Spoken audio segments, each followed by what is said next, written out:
Hello bachcho, let's read this question. So the question says, describe briefly the crime against humanity carried out by the Nazis. Nazis ने जो humanity के against crime किए उनको बताइए. Let's see the key concept. So the key concept is crime against humanity. So what were these crime against humanity? These were the atrocities on Jews and other racially inferior races. मतलब जिन races को Jews ने racially inferior कहा था उन पे और Jews पे, जिन रेसेस को नाजीज ने रेशियली इंफीरियर कहा था उन पे और ज्यूज पे जो क्राइम्स किए गए थे उन क्राइम्स को कहा जाता है crimes against humanity. They were atrocities, torture and mass killing. Let's see the answer. So the answer is various theories. Nazis started using the theories of Darwin and Herbert Spencer to propagate against the Jews. Using them, people started justifying their hatred for Jews. अब Nazis ने क्या बोला कि we hate Jews because they are inferior in race, और इस चीज को justify करने के लिए जो बायोलॉजिस्ट थे चार्ल्स डार्विन और हर्बर्ट स्पेंसर जो बायोलॉजिस्ट थे, उनकी थ्योरीज को यूज करके अपनी हेट्रेड को जस्टिफाई करने लगे. Let's see the second point. The second point is strong control over society. The Nazis started their propaganda from schools. Jews and politically unreliable teachers were thrown out. School textbooks were rewritten to justify the Nazi ideas.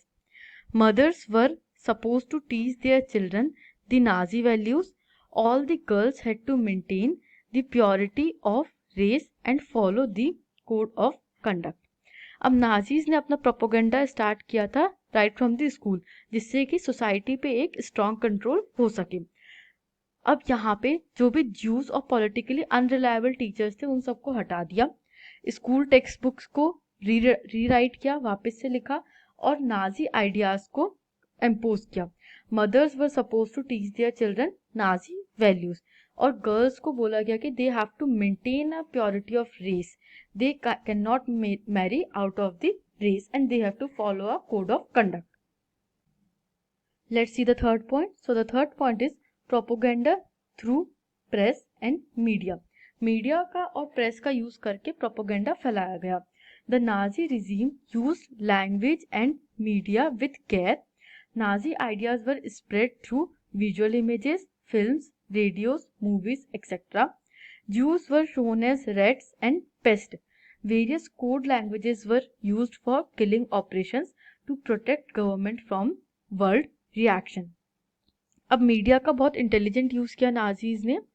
वो बहुत ज़्यादा visual images, films, radio और movies के through अपना propaganda फैलाते थे और अपने किलिंग ऑपरेशंस के लिए कोड लैंग्वेजेस का यूज करते थे ताकि वर्ल्ड को, दुनिया को पता नहीं चल सके कि ये गवर्नमेंट क्या कर रही है, to protect from the world reaction.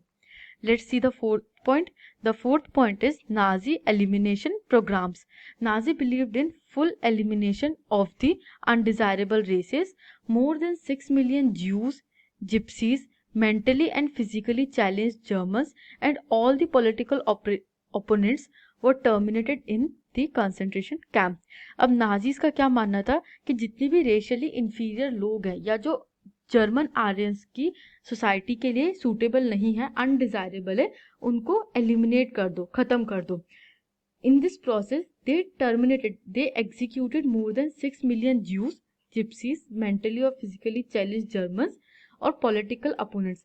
इन सबको टर्मिनेट कर दिया जाता है, इन सबको मार दिया जाता है in the concentration camps. Let's see our answer. So Nazis used media. So the crimes against the humanity carried out by Nazis were using various theories of Darwin and Herbert Spencer. They had a strong control over society right from the childhood. They spread propaganda through press and media and imposed the Nazi elimination program on Jews, Gypsies, mentally and physically challenged Germans, and the political opponents. I hope you understood this question. Thank you and best of luck.